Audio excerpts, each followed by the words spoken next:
Welcome to Senior Living Visionaries, a podcast for senior living leaders who are looking to stay ahead of the curve in the industry. On this show, we feature leaders and innovators in senior living who are pushing the boundaries and creating new, effective services and solutions. And now, let's settle in as host Jennifer Drago connects us with today's guests.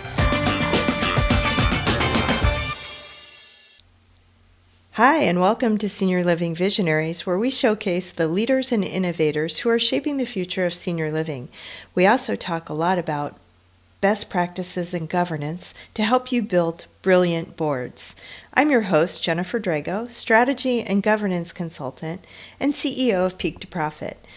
Today, I'm delighted to be with you to share the next part of our series on board orientation. And our talk today is going to focus on elevating new board member success through the use of board mentors. So a board mentor is a seasoned board member who is assigned to buddy up or pair up with a new board member to help provide support to that new board member during their onboarding and early tenure on your board.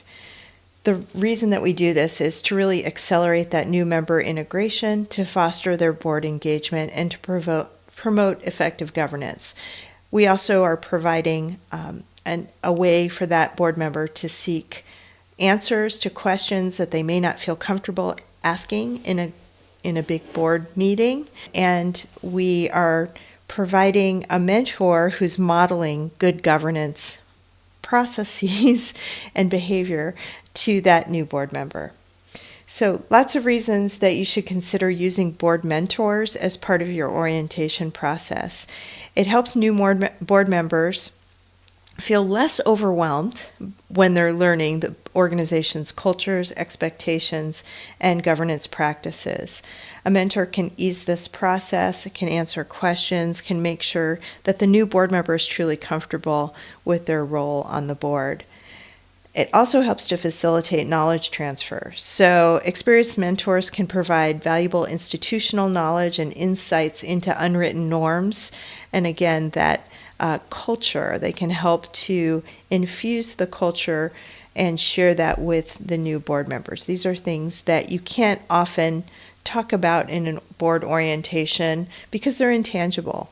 But as the new board member can see things through the experienced board mentor's eyes, and the board mentor can share their expertise, things become really visible to the new board member that helps them in their role. It also enhances engagement of the new board member. We want them to feel comfortable and confident right off the bat so that they can engage and participate and share their expertise right at the beginning of their board tenure. It's a shame when we have 2-year or 3-year terms and a new board member sits back and just waits to listen and learn for the first year or the first half of their first board term.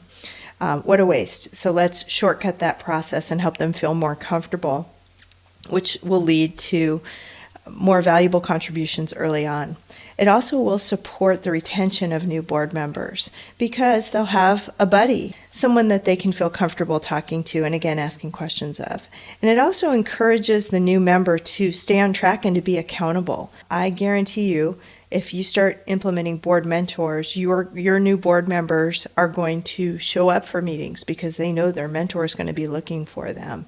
They're going to be participating because their board mentor will be there promoting that engagement. So lots of reasons why you should consider designating a board mentor. Some of the key advantages are that it builds relationships and builds that trust right up front. So we talked about this in our last couple of episodes, that in order to engage in healthy dialogue and certainly healthy conflict, which leads to better decision making, you want everyone to have a level of trust with each other. So you want your board members and your board to truly act as a team. And so building those relationships early on by having a new board member assigned to a board mentor is really key to that. It provides It improves the effectiveness of the new board member by offering a direct source to clarify questions and shortening their learning curve. It supports strategic alignment because it helps new board members align and understand with the board's priorities and strategic objectives. It encourages diversity of thought because a mentor can help a new member with a unique background confidently bring their perspective to the table without feeling uncomfortable doing so. So those are some real key advantages of having a board mentor. So how do you choose a board mentor, and what are the key responsibilities of a board mentor? Because, let's face it, we don't want to overburden our existing board members. They're already doing a lot and contributing a lot of their time and talent to our organization. So we want to make this as well defined as possible. They're helping us onboard a new board member, but what is the clarity around those expectations? So first, let's talk about how we choose an appropriate board member. First, we want someone who's experienced. We want somebody who has a solid understanding of board responsibilities, as well as a proven track record of active participation. They're modeling their behavior for the new board member. So they really should have that expertise and that experience. They shouldn't be a new board member themselves. Let's instead have experienced people and who are great engaged board members and positively engaged board members, so they know how to navigate a difficult situation or a difficult conversation. They certainly don't shy away from it. In fact, they engage in active, healthy dialogue and conflict, again, for the betterment of the organization, for better decision making. These are all traits that would make a great board mentor. We also want to try to match the new board member with the personality and the professional expertise of the board mentor. We don't do blind matches, if you will. I would really try to make those matches intentional. And a great example might be sometimes board members who don't have a financial background have a hard time understanding financials and engaging on financials. And so you might say, well, a great board mentor might be somebody with that financial background so that they can help that person feel comfortable with looking at the board financials and knowing when to ask questions or what to ask questions about. That could be a great match. You might take people with similar backgrounds so that they can say, here's how I bring my expertise to the table. I have this expertise that I noticed other board members don't. And so I speak up, I pay attention when these issues come up because I'm one of the only people on the board that have this expertise. So you can see some different perspectives around that and how you might intentionally match a new board member with a board mentor. And then, of course, you want to make sure that they provide a great cultural fit, your mentor, so that you're not role modeling poor behaviors or behaviors that you don't want to see escalated at your board. And they have to be committed to being a board mentor. So don't assign somebody or volunteer them if they're not willing to do the duty. Those are some great things to consider when you're matching and choosing appropriate board members. Here's another thing somebody asked me recently is, could we use a past board member as a board mentor?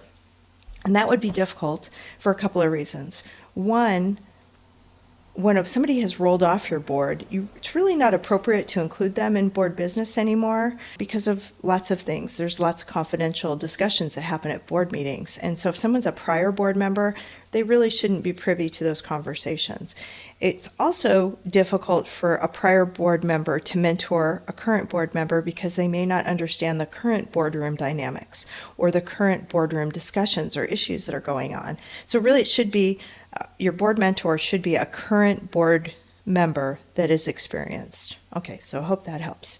So what are the things we ask of a board mentor? And again, we want to keep this as concise as we can. First and foremost, they're going to support the mentees, the new board members' onboarding by helping to clarify their roles and responsibilities. They will likely be a part of the orientation process so that they can sit next to their new board member and they can answer questions. That's where the relationship can start. And they can help provide that overview of the organization's history, their bylaws, their governance practices, etc. You want somebody who's going to be modeling good governance. So they're going to be responsible. And this is kind of interesting because it's going to help your existing board members be even better participants as well, because they will know, hey, I'm modeling my active engagement, my ethical behavior, my adherence to board policies. So they're going to become even more of a model board member if they weren't already, because they're modeling that good governance. You want them to be able to facilitate connections. They want to introduce the new board member to other board members and other key stakeholders, other key staff members. They're going to encourage their participation in committees, subgroups to build relationships, and they're going to also encourage the new board members' participation in site visits and volunteer opportunities to broaden their understanding of the mission impact. They're going to serve as a trusted resource, so I mentioned being available to for questions and concerns. They should certainly plan to check in with the new board member after a board meeting, a day or two after the board meeting. How did that go? What questions did you have? Do you have anything that you're concerned about? Just keep an open dialogue with the new board member after the first 6 board meetings or so. So a typical mentor relationship would be 6 to 12 months long. And so they want to connect with that new board member after each meeting, and also maybe meet them if there's social connections, social times that the board gets together, maybe arrive together, maybe even drive over together.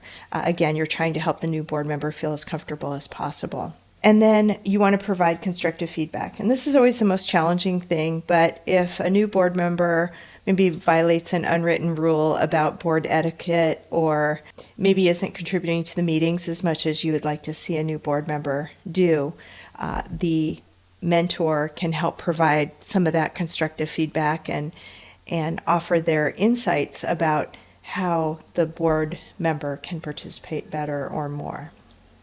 So those are all things that a board mentor can do, and some clear-cut responsibilities that they may have. Again, we mentioned that the recommended timeline for a mentor to be connected to a new board member is about 6 to 12 months, and then you can gradually reduce the intensity of that mentorship while still maintaining a great relationship, of course. So those are some great takeaways. Let's just review some of the things we want to make sure we don't do when we assign a board mentor. Don't assign unwilling mentors. So we really only want people who are interested in mentoring a new board member to be part of this. Don't assume a one-size-fits-all approach. We want to make sure that we provide intentional connections, intentional matching of the mentor to the new board member. We want to not overburden the mentor. We want to make this process as simple as possible. Yet we don't want to leave it completely unstructured. We want to have clear-cut responsibilities of what we want the mentor to do.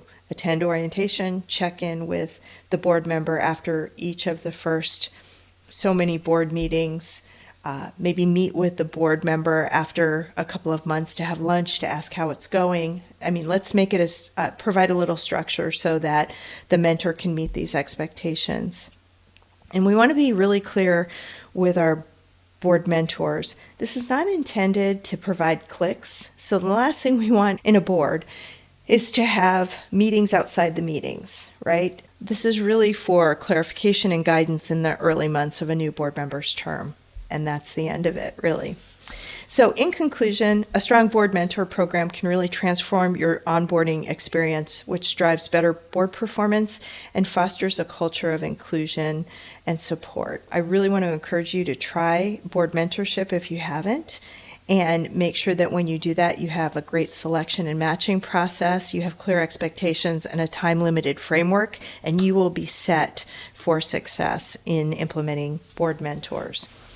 That's our episode for today. I want to thank you so much for being with us. I'm Jennifer Drago, Strategy and Governance Consultant and CEO of Peak to Profit.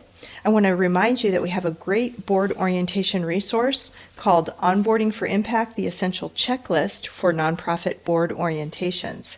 So it's a great 2-page quick checklist that you can use to make sure that your orientation includes all the relevant things for your new board members.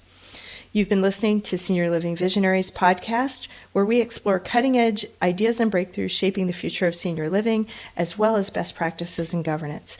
Please subscribe to be notified each time a new episode of Senior Living Visionaries drops at seniorlivingvisionaries.com. And I want to thank you for listening. We'll see you next time. You've been listening to the Senior Living Visionaries podcast and radio show, where we showcase the leaders and innovators in the industry who are pushing the boundaries and setting the stage for the future in senior living and services. Join us next time as we share the bold ideas and breakthroughs of the industry's most forward-thinking leaders here on Senior Living Visionaries.